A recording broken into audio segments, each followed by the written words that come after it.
LCP, Assemblée nationale, en partenariat avec MGEN, Mutuelle Santé Prévoyance, présente État de santé.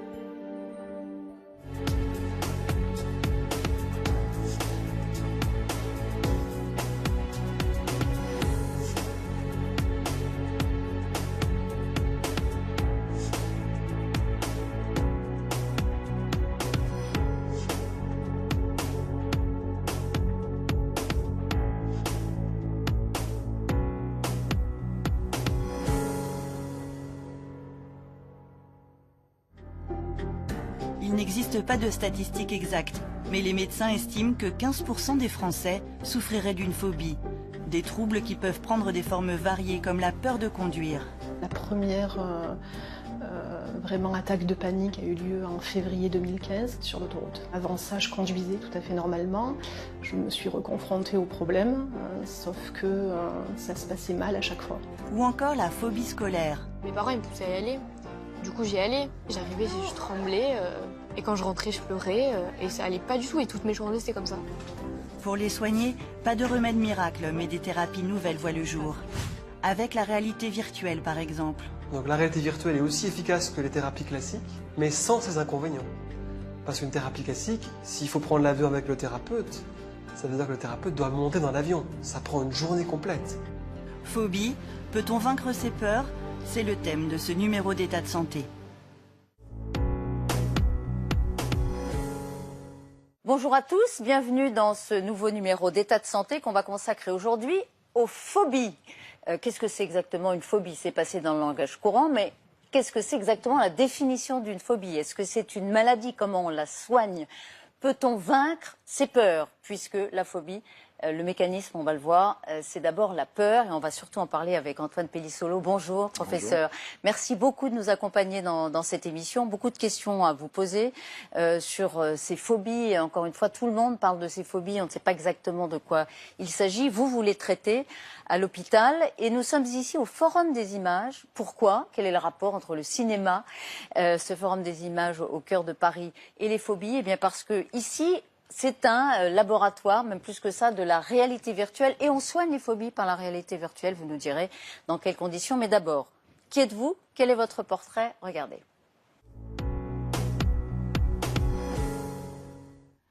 Docteur en médecine, Antoine Pellissolo est professeur de psychiatrie à l'université Paris-Est Créteil.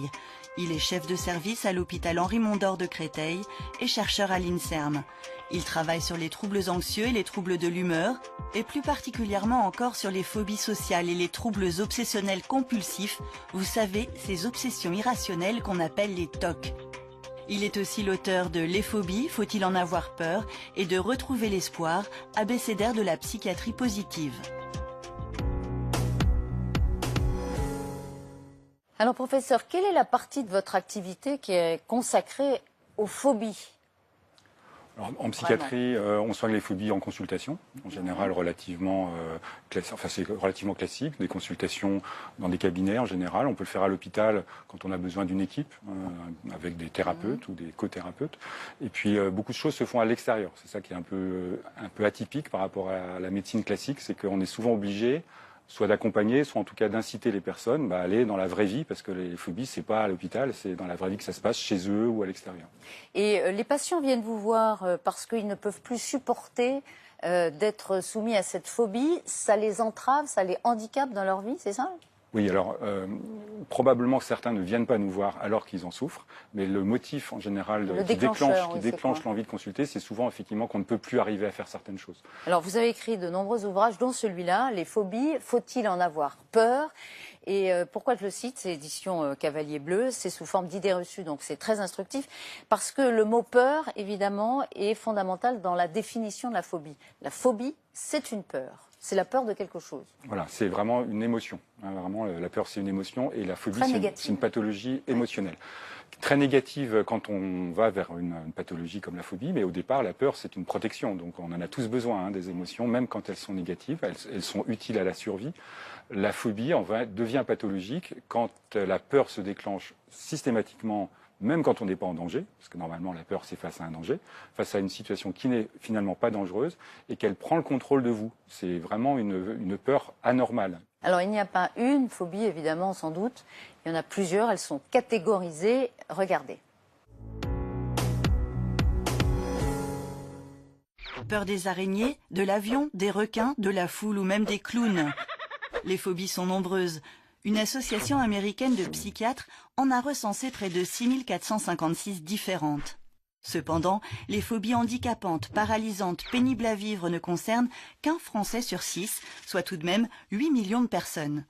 Pour tenter d'y voir plus clair, elles se répartissent en familles. Les phobies situationnelles d'abord, comme la peur de conduire, celle de prendre l'ascenseur ou la peur de voyager en avion. Un Français sur 10 est tellement inquiet à cette idée qu'il ne le prend jamais. Les phobies animales ensuite, peur des araignées, peur des serpents, des requins, des abeilles. La liste est longue et concerne majoritairement les femmes, de 75 à 90% selon l'animal. Les femmes sont aussi plus nombreuses que les hommes à souffrir de phobie sociale, c'est-à-dire prendre la parole en public, peur de se retrouver dans une foule, peur de sortir. On estime que ces phobies touchent 2 à 4% de la population. Et enfin, n'oublions pas une phobie qui touche de nombreux enfants mais qui disparaît en grandissant, la cluophobie, comprenez la peur du noir. Alors, professeur Pellissolo, on n'a pas cité, là, à l'instant, l'agoraphobie, qui est une des plus connues, peut-être, du grand public. Ouais. C'est la peur, la définir, c'est la peur de se retrouver dans une foule, dans une place publique. Alors, par exemple, mais c'est pas forcément limité à des situations, le mécanisme, c'est la peur d'avoir un problème, une défaillance, un malaise, un problème physique, dans un lieu dont on ne peut pas sortir facilement, où on ne peut pas être aidé facilement. Donc par exemple la foule, c'est vrai qu'on est coincé dans la foule. Un endroit clos, ça peut être le même mécanisme, qui ressemble un peu à la claustrophobie. Mais pour certaines personnes, c'est les grands espaces, ça paraît étonnant, mais on peut avoir le même sensation dans un désert, d'étouffement, et en tout cas d'isolement sans appui possible, sans recours possible, secours possible, parce qu'on est éloigné en fait. On est éloigné de sa base, on est éloigné des gens. Et donc le même mécanisme s'applique à des situations, vous voyez, quasiment opposées, soit où il y a beaucoup de monde, soit où il n'y a personne. Et alors au départ, c'est les grands espaces, mais c'est vraiment la notion d'éloignement qui est souvent en cause dans l'agoraphobie, qui est vraiment là un motif de handicap qui peut être important parce qu'on ne peut pas s'éloigner, prendre les transports en commun, aller dans certains endroits, faire les courses, les grands magasins, les lieux publics. Quelle est la phobie la plus fréquente ? Alors si on découpe par type de phobie, je pense que les plus fréquentes, ce sont les phobies d'animaux.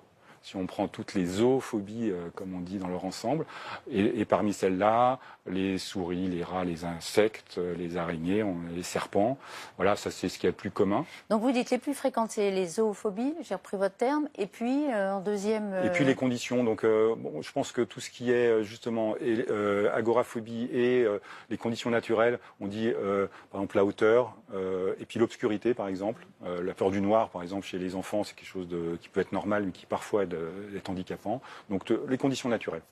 Ça vient d'où ? Est-ce qu'on est phobique ? Est-ce qu'un traumatisme crée la phobie ? C'est inné, c'est acquis ? Alors ce sont des vraies questions compliquées. Aujourd'hui, je pense que modestement, on peut dire qu'on ne sait pas, je dirais de manière universelle, quelle est la cause principale des phobies. Ce que vous citez, c'est tout à fait vrai, c'est des facteurs qui peuvent créer des phobies. Un traumatisme peut créer une phobie. Un accident de voiture peut générer une phobie de la voiture, comme ce qu'on appelle un stress post-traumatique. Donc ce mécanisme-là existe. Il n'est pas présent chez toutes les personnes phobiques, donc ça n'explique pas tout. La question de l'inné, de ce qu'on a comme constitution, existe aussi, puisque la plupart des phobies sont des phobies qui portent sur des objets qui peuvent être potentiellement dangereux. Je vous parlais de la hauteur, on peut tomber se faire mal. Les animaux, probablement, c'est une trace de certains prédateurs que l'homme a dû affronter, même si aujourd'hui ils ne sont pas forcément menaçants. Les chats ne sont pas des animaux menaçants, mais sont dans l'ordre des félins, et se méfier des félins, c'est sûrement utile à la survie. Donc on est préparé à ça, mais là aussi, il y a des phobies qui se développent sur des objets pas vraiment menaçants. Donc ça n'explique pas tout. Après, il y a l'apprentissage. Il y a des personnes qui sont élevées avec des parents phobiques. On sait malheureusement que ça peut se transmettre. Se transmet. Oui, mais alors pas de manière systématique non plus. Donc il y a des énigmes, mais on a des morceaux du puzzle comme explication. Alors justement, on va aborder la question quand même de comment on s'en sort. Et je voudrais qu'on regarde d'abord, puisque je parlais de la réalité virtuelle qui nous ramène à ce forum des images où nous sommes. La réalité virtuelle est utilisée dans certains services même hospitaliers. Et regardez ce reportage de Pierre Laurent. C'est assez intéressant de voir comment ça peut opérer dans la récupération d'une vie normale. À tout de suite.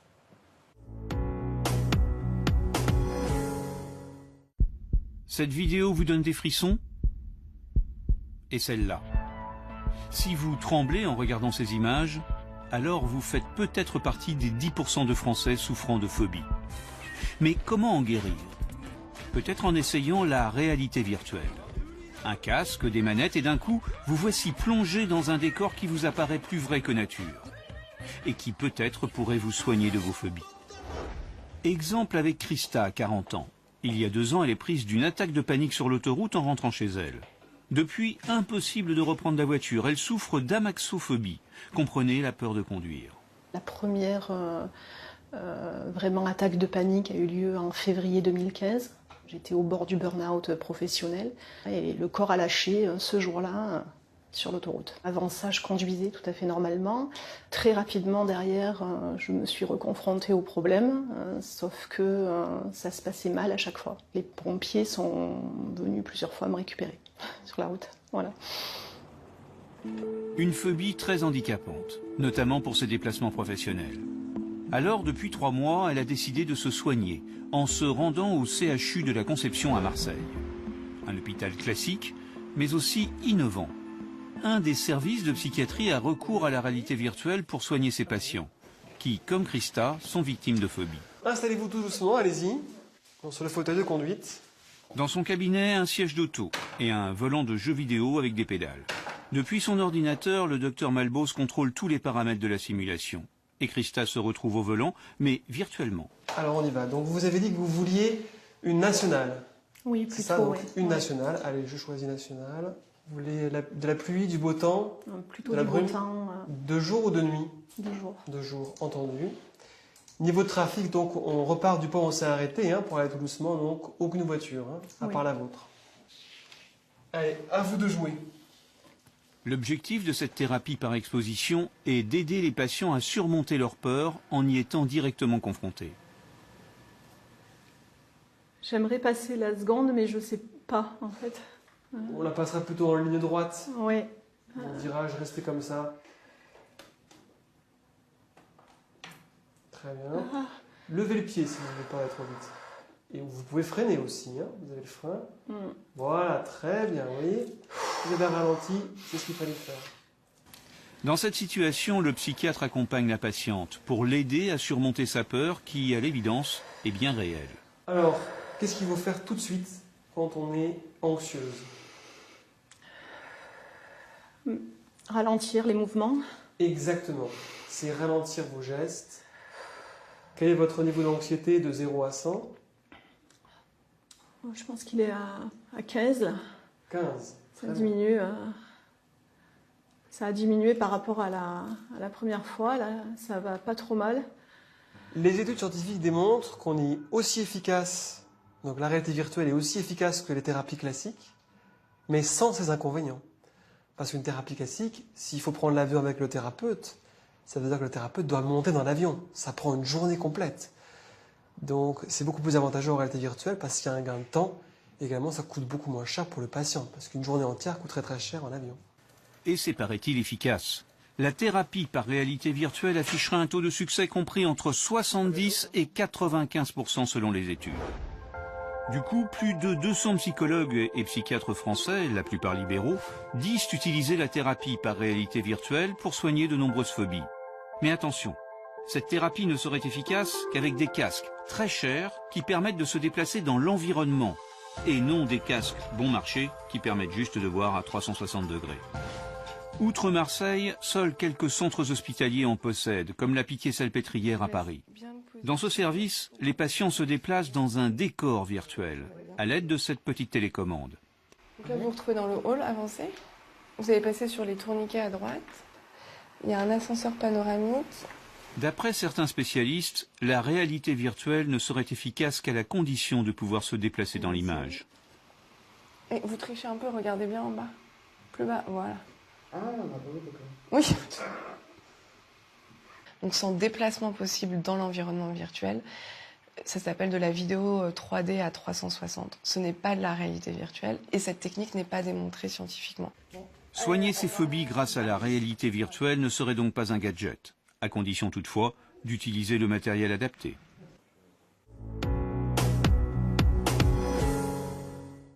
Alors docteur, plusieurs questions. D'abord, la patiente qui ne peut plus conduire, elle nous raconte qu'elle a été victime d'une attaque de panique. Ça, c'est un facteur déclenchant, vous le disiez, pour prendre la chose au sérieux et venir se faire soigner à l'hôpital. Hein. Oui. C'est ce que vous voyez souvent.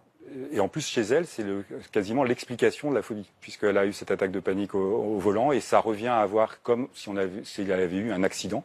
Réellement, qui va faire que la voiture devient un lieu pour elle angoissant. Alors la réalité virtuelle, docteur, que faut-il en penser? C'est dans le cadre de l'hôpital, donc on se dit, ils n'ont pas fait ça, ils ne sont pas des charlatans.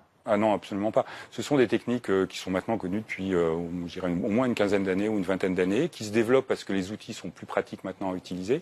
En fait, le principe, c'est très simple, c'est celui des thérapies comportementales et cognitives.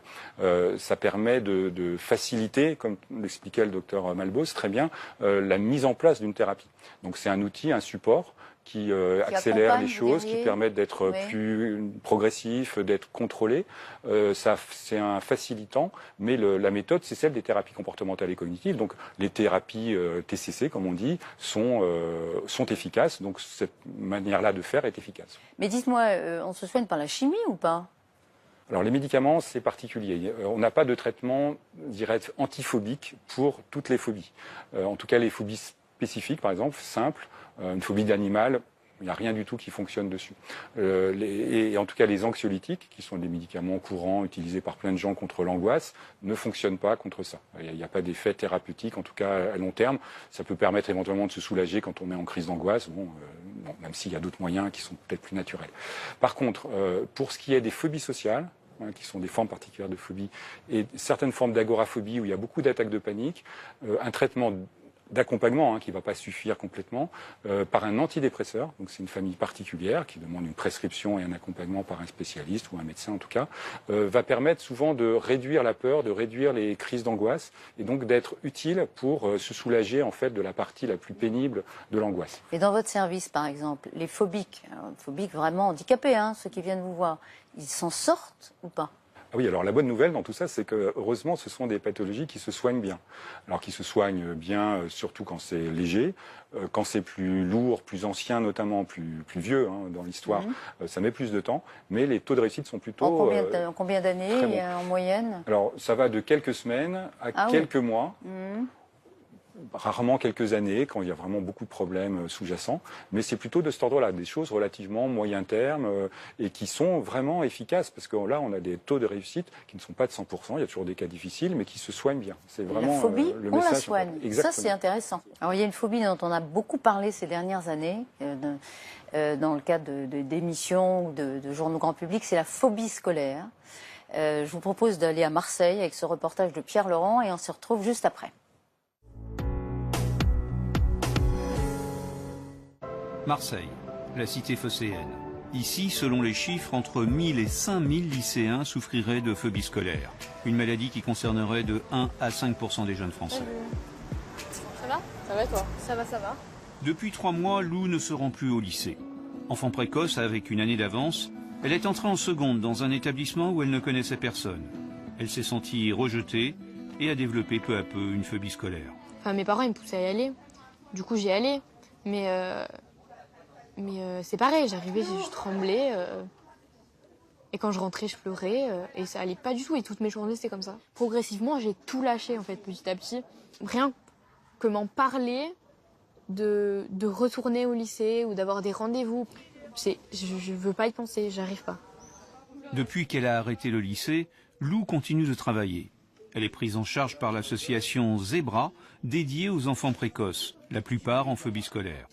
Cette dernière tente de proposer aux jeunes comme Lou un espace convivial, sans agressivité, pour leur permettre de reprendre confiance en eux. Pour cela, les cours sont sous forme d'ateliers, avec un accompagnement scolaire à la carte. Il suffit juste de s'inscrire, pas d'obligation, peu de contraintes et donc moins de stress. Et c'est parti pour 1 heure de travail. Ici, pas de cours magistral. Chacun décide par lui-même des matières sur lesquelles il veut travailler. Grâce à une convention passée entre son ancien lycée et Zebra, Lou reçoit ses devoirs. Et le personnel de l'association vient aider si nécessaire. Je suis bloquée. Je pense qu'il faut que tu fasses un tableau avec XY comme un tableau de personnalité en fait. Ouais. Tu vois. Et je pense que là, après, tes points ils vont se définir. Genre mes 0, 1, 2 et après on calcule. Exact. un accompagnement ultra personnalisé, bien différent du lycée qui mise sur l'apprentissage de l'autonomie. Et effectivement, dans un contexte de phobie scolaire, miser sur l'autonomie des élèves s'avère anxiogène. Là, il y a un problème d'autonomie, en fait, parce que ces jeunes-là qui sont en phobie scolaire ont perdu complètement confiance en eux et estime d'eux. Donc nous, on leur apprend essentiellement une méthode de travail, en leur expliquant qu'ils peuvent avoir des connaissances, mais s'ils ne savent pas comment les organiser, c'est compliqué. Et en ouvrant le champ des possibles, en disant « regarde ce que tu arrives à faire », ça permet de dramatiser le retour à la scolarité. Cet accompagnement n'est d'ailleurs pas uniquement scolaire. Les jeunes sont suivis par des thérapeutes, des psychologues qui régulièrement tentent de leur redonner confiance en eux-mêmes. Ça va mieux. C'est toujours compliqué, mais ça va mieux. Alors, je vais laisser ça là. Alors, comment vas-tu? Ça va beaucoup mieux. Je vais plus au lycée. Du tout? Du tout, du tout. Et est-ce que tu arrives à bien travailler? C'est compliqué. Ici, ça va, je me débrouille, mais chez moi, quand je suis dedans, j'y arrive. Mais dès qu'il y a un obstacle ou un truc où je bloque, j'abandonne. Du coup, je travaille bien, mais pas beaucoup. Alors, quand ils arrivent ici, en général, c'est parce qu'ils ont craqué. Donc, ils sont au plus mal. Et souvent, ils ne comprennent pas ce qui leur arrive parce qu'ils ont pris sur eux pendant des années. Donc, la première chose à faire, c'est d'essayer de leur expliquer pourquoi ils en sont là, et ensuite de dénouer et d'apaiser ces sensations et ce désespoir dans lequel ils sont. L'année prochaine, Lou viendra à Zebra à temps plein et suivra ses cours par le CNED. Le retour à la scolarité n'est pas encore là. Cependant, plus des 3/4 des jeunes passés par Zebra auraient réintégré le système scolaire classique. Mais cela a un coût, de 200 à 500 € par mois. Un résultat encourageant, mais donc à relativiser. Nous avons montré notre reportage au médecin du rectorat de Paris. Selon lui, les structures telles que Zebra sont utiles, mais doivent s'inscrire dans un temps limité. La structure Zebra est une structure intéressante, mais pas pour une longue durée, puisque l'objectif, c'est quand même que les enfants soient mélangés. La recherche dans l'éducation nationale, c'est celle de l'inclusion scolaire, c'est-à-dire que tous les enfants aillent ensemble dans les établissements scolaires, et nous ne sommes pas toujours favorables à ce qu'il y ait une ségrégation, puisqu'une phobie scolaire, la réponse, ce n'est pas uniquement une réponse pédagogique ou un changement de classe ou un changement d'établissement scolaire, c'est la mise en place d'un projet de soins et d'un projet thérapeutique avec un pédopsychiatre. Malheureusement, en France, nous manquons de pédopsychiatres, donc il y a nécessité de former davantage de pédopsychiatres, parce que sinon, la santé mentale de nos jeunes sera en péril. Depuis un an, une expérimentation a été mise en place dans 8 académies françaises. Les enfants en souffrance psychique peuvent désormais bénéficier de 12 consultations psychologiques remboursées par l'assurance maladie. Alors docteur, cette jeune Lou, cette jeune fille atteinte de phobie scolaire, elle est tout à fait caractéristique des patients que vous pouvez connaître. Oui, de plus en plus, malheureusement. Stoppé à un moment. Tout à fait. Plus aller à l'école. Il y a une rupture. Alors, probablement que certains ne font pas parler d'eux et souffrent en silence, et que maintenant c'est bien de pouvoir en parler, que les familles soient alertées, que les enseignants soient alertés, qu'il y ait des structures qui proposent ce genre de prise en charge. Parce que souvent, longtemps on a dû nier quand même, ça, en disant le caprice, il ne veut pas aller à l'école. Ouais. Non, c'est grave. En tout cas, c'est indépendant de la volonté, c'est quelque chose qui est dans l'ordre effectivement de l'émotion pénible et là aussi de manière durable. C'est-à-dire que c'est pas juste un mauvais moment à passer, c'est souvent les consultations se font au bout de plusieurs mois, souvent de difficultés, pas forcément d'exclusion, enfin d'évitement complet de l'école, mais des absences, des plaintes souvent au départ plutôt physiques, parce que les enfants ou les adolescents, ils vont dire qu'ils ont plutôt mal au ventre ou mal à la tête plutôt que dire qu'ils ont peur. Ça peut être une façon d'exprimer les choses. Donc c'est vraiment un motif d'échec scolaire aussi qui peut être important et en plus de marginalisation, de désocialisation important. Pour les parents, un tout petit conseil pour ceux qui se demandent si leur enfant est ou non phobique ou si c'est pas de la comédie, un petit moyen de reconnaissance. Oui, alors c'est vraiment la durée, hein. C'est-à-dire que quand vraiment ça se répète et quand ça dure depuis plusieurs semaines, et surtout plusieurs mois, je pense que ça peut pas être de la comédie, entre guillemets, même s'il y a tous les facteurs qui vont se rajouter, mais c'est vraiment utile dans ces cas-là d'avoir un regard extérieur, parce que le dialogue avec les adolescents notamment est pas toujours simple pour les parents, donc juste de poser la question à un intervenant extérieur, le médecin, hein, tout bêtement, ça peut être le généraliste qui connaît un peu la famille, et éventuellement après un psychologue ou un spécialiste, un regard extérieur, donc ce n'est pas engageant, hein, ça ne veut pas dire tout de suite qu'on va dramatiser les choses, mais juste écouter le jeune, parce qu'il y a vraiment la notion de dialogue derrière et de soutien qui est vraiment essentiel dans cette appréciation. Alors, je voudrais juste reprendre 2-3 idées reçues que vous avez inventoriées dans votre livre pour que vous puissiez répondre rapidement si vous voulez bien. D'abord, est-ce que les phobies cachent, c'est une idée reçue, les phobies cachent souvent une dépression? Eh bien non, je crois qu'on peut être phobique, très très phobique, sans être déprimé. Alors, on a parfois les deux qui sont associés, mais c'est un autre mécanisme psychologique et émotionnel. Ce sont deux catégories vraiment différentes. Dernière question pour la fin. Elles sont de plus en plus fréquentes, les phobies? C'est difficile à comparer avec le passé. On peut penser que là, comme on en parle plus, quand les gens connaissent, ils en parlent plus eux-mêmes. Il y a un niveau d'anxiété générale de la population qui augmente un petit peu pour ce qui est de l'anxiété générale. Les phobies en particulier, ça dépend des déclencheurs. C'est vrai qu'aujourd'hui, il y a beaucoup plus de phobies des transports en commun et de la voiture que dans le passé, parce qu'il y avait moins besoin de ces outils-là. Donc ça suit un peu les besoins de la société aussi. Bon, voilà, l'homme est phobique. Et de façon assez stable quand même, d'après ce que vous nous dites. Et merci beaucoup d'avoir dédramatisé en tout cas le sujet. Je renvoie à votre livre, hein, Les phobies, faut-il en avoir peur, pour approfondir encore la connaissance de cette pathologie dont on peut sortir. C'est ce que vous nous avez expliqué, Antoine Pellissolo. Merci beaucoup d'avoir été avec nous. Merci d'avoir suivi ce numéro d'État de santé. Et à très bientôt. Au revoir.